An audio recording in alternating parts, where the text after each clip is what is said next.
Good morning friends. আজি ভিডিঅ'টো আৰম্ভ কৰিছোঁ মই ৰাতিপুৱাৰ পৰা। এইফালে গা ধুই আহি ধুনীয়াকৈ কাপোৰ কানি পিন্ধি লৈ ক্লাছত এবাৰ চাই ল'লোঁ মুখখন। এয়া মই ঘৰটো চাফা কৰাত লাগি গ'লোঁ।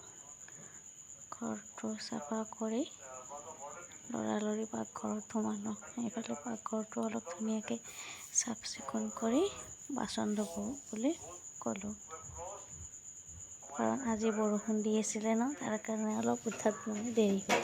সেইকাৰণে আজি জল্দি কৰিব লগা হৈছে।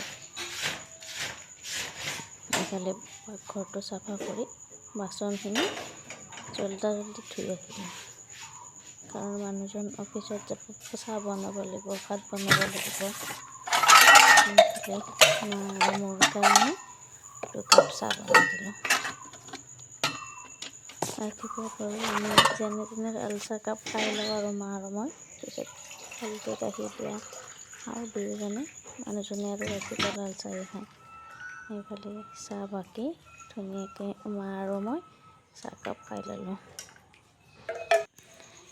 এয়া মই মা আৰু মোৰ কাৰণে ডাইনিঙত চাহ লৈ ধুনীয়াকৈ চাহকাপ খাইছোঁ আৰু। এইফালে চাউলখিনি ধুই আহি মই কুকাৰত বহাই দিলোঁ।